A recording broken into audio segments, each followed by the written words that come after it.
We went from beach, tubing down, into the ocean, sea fishing, but now we're in a jungle. Feels like we're in the rainforest. You forget just how beautiful that piece of water is. It's crystal clear. The rainforest. Inside. The island. Yeah, that I thought it was just gonna be beaches and sand and some palm trees and more beach and maybe some hills, but there was a whole rainforest inside with big lakes. That was, to me, unexpected. When we went into Central Station, we were feeding birds right out of our hands, which was so cool. Yeah. This was like night 2, and it was like already so magical. And the mossy trees were so. Mossy trees. It rained. Years for that to form. It rained all night too, right? Yeah, it rained all night. In the rainforest. Hey, that the was super rainforest, cool. so we got rain all night.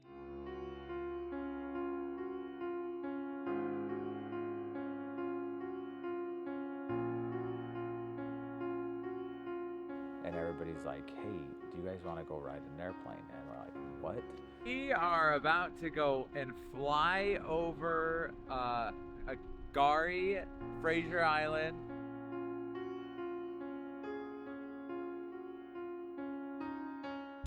You love that. That was your third favorite thing. I love wildlife. I love animals. No, but yes. airplane ride and the whales. I mean the airplane ride in itself was one of my favorite things. Yes.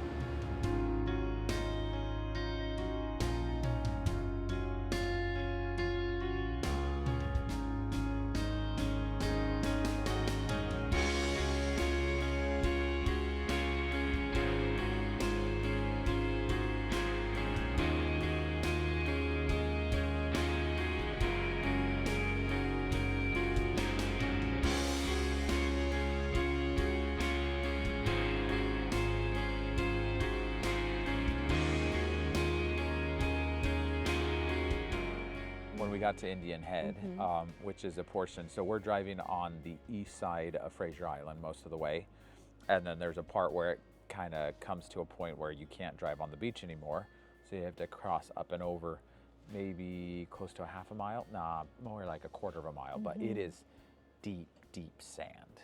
So we're at Indian Head, heading north up to Orchid Beach, and apparently there's people bogged and snatch strapping and all sorts of stuff, so just waiting till it clears up a little bit before we head off.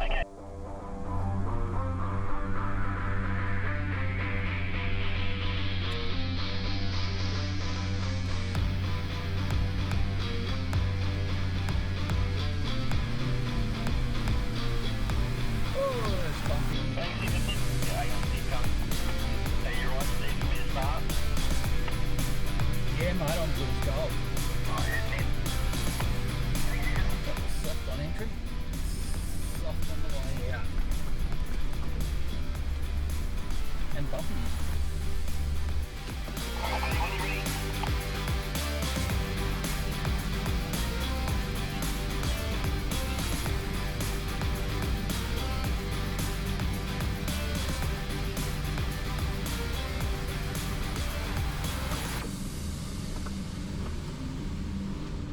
When you're driving a soft sand track and you get distracted, things can come unstuck very quickly. Oh no,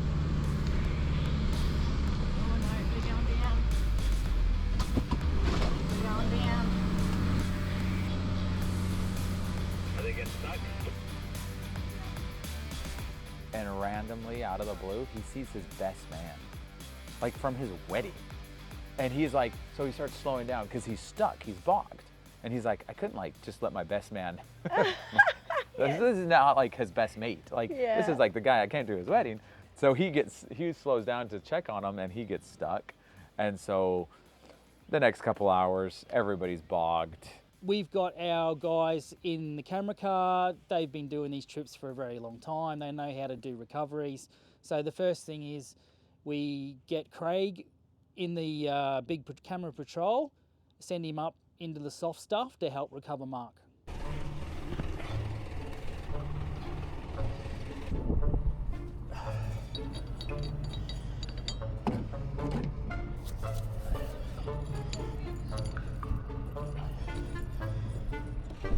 Did he go behind you there, Mark? Ah! Yeah, a little bit of chaos. What happened, Sarah? Huh? Too heavy. So we've currently got my camera car just sitting still for now, snatched up to Banksy's truck. But Banksy's truck is acting as an anchor for this Colorado to winch the Y62 that's towing a trailer. Kind of like a friend of a friend of a friend of a friend of mine. All right, Mark, you ready?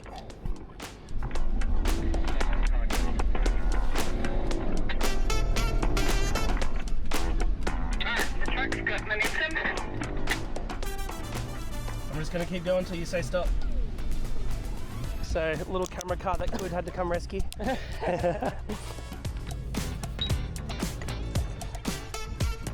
But in that trail, that sandy trail, I mean, I was standing, I wasn't in the RV with you or in the car with you. We were just watching and cheering for people and kind of just watching all the adventure and all the fun.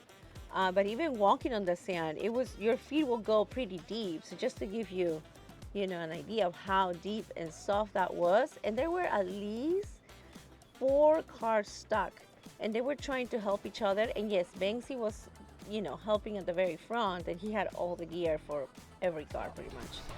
What we'll do is we'll take this gear back Yeah, gotcha. so we can get those other guys out.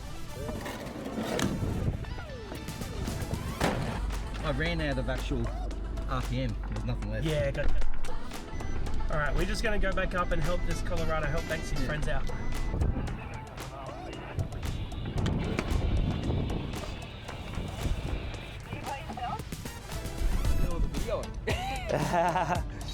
So, I gotta get submission for this.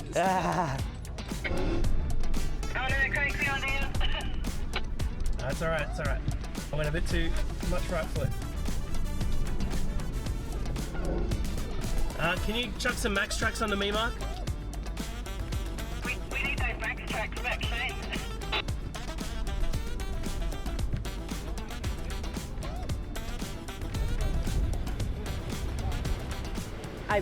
I assume the one was first stuck and the other one was trying to help him, and he got stuck, and then the other one was trying to help the other two, and he got stuck, and it just seemed like a broken, I don't know, trail of cars because they were all stuck. It was kind of funny.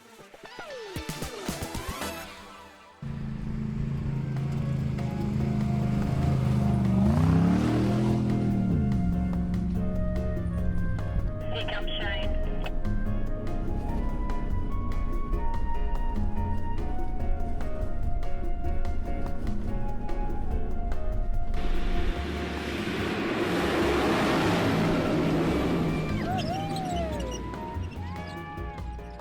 Yeah, the camera crew, the guys, they go and get the truck, and they're trying to get people out. They get stuck, and it became total mayhem. And then it started getting dark, so the tide started coming. Yeah.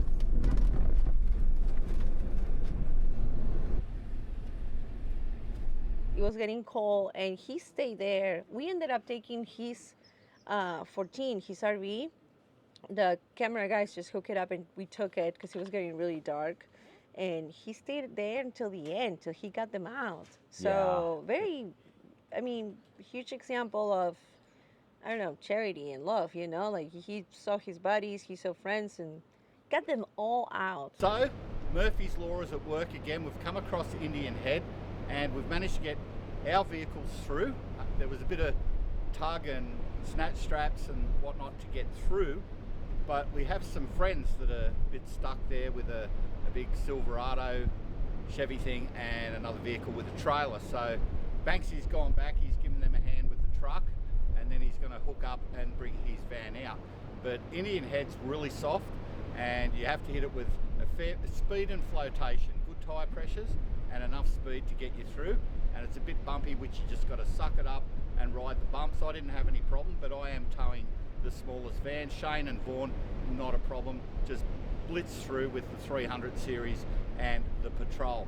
But now we're just waiting for them to finish up, and we're going to head up a bit further to Orchid Beach.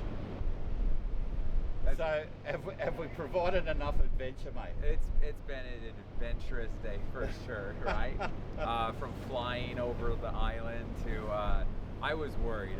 I was watching people go up that. I walked up the track a little bit, and it was like, I was having a hard time walking up because it was so soft and deep, but I made it up with no problem. Do you think those extra couple of PSI I told you to drop out of the tyres helped? Probably, Yeah, actually. makes a big difference. There's, on sand, 2 or 3 PSI can mean the difference. I see the fella, he just airs his tyres down to the absolute minimum. The trailer's aired down to absolute minimum. He just coasts along. Whereas myself, you know, I'd rather get stuck and then let some air out of the tyres.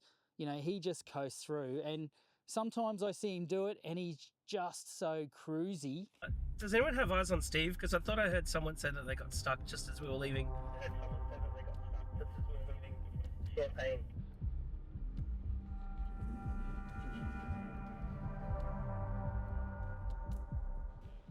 You never believe it, I got bogged.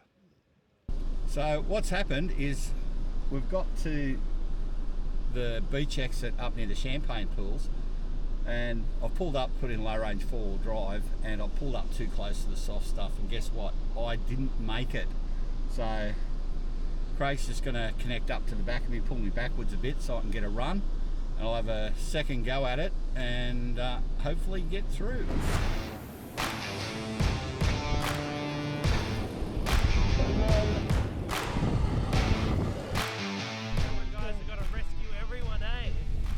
Getting nervous because I'm not back there supervising.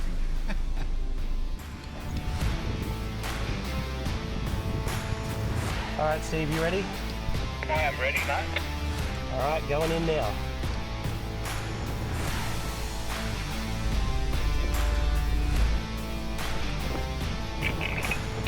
Stop winching down. Watch out. And got towed out, and days later I'm still hearing about it.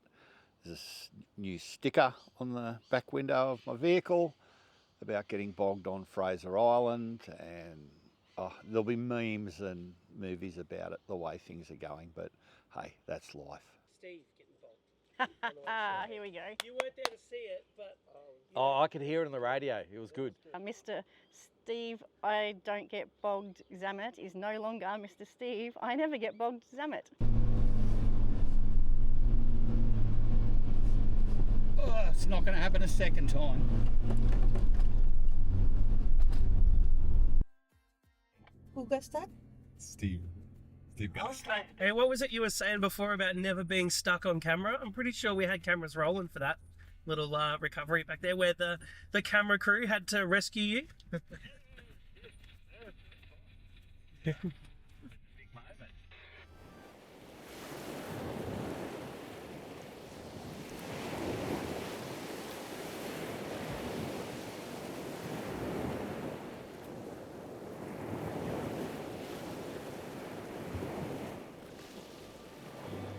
That's how water's moving with Kevin on fight. Well, that's where we came up, huh? Well, today's a great relaxation day. We're heading down to the Champagne pools for a bit of a swim. We went to the Champagne pools. They're amazing. Always keep an eye on your kids there. High tide can get a little bit sketchy there if there's a big swell, but it's like a huge spa bath. It's just so nice to be there. Vaughn was saying that there's normally not a lot of sand. You like, last time they came, it was all just rock. You go down and there's like pools that you're like swimming in. So this is beautiful. We love it. Everything. Whales out there breaking too. So an unexpected surprise for this trip was actually having the whales migrating. There was more than one. It looked like a mom and a couple babies, and they were just so active. And They it's were almost waving. as if as if they were waving. Perfect for a day of splashing around and relaxing with the family, with the kids.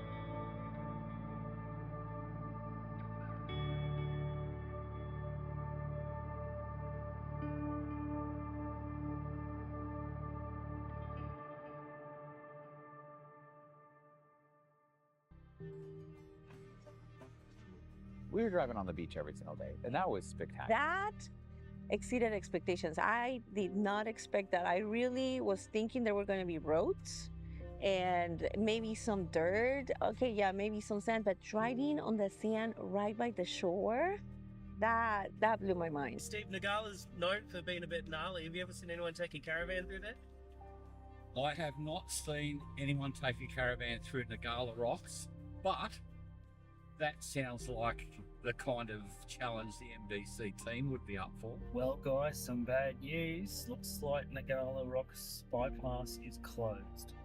Oh man, that was the road where it says closed? Oh, it looks so pretty.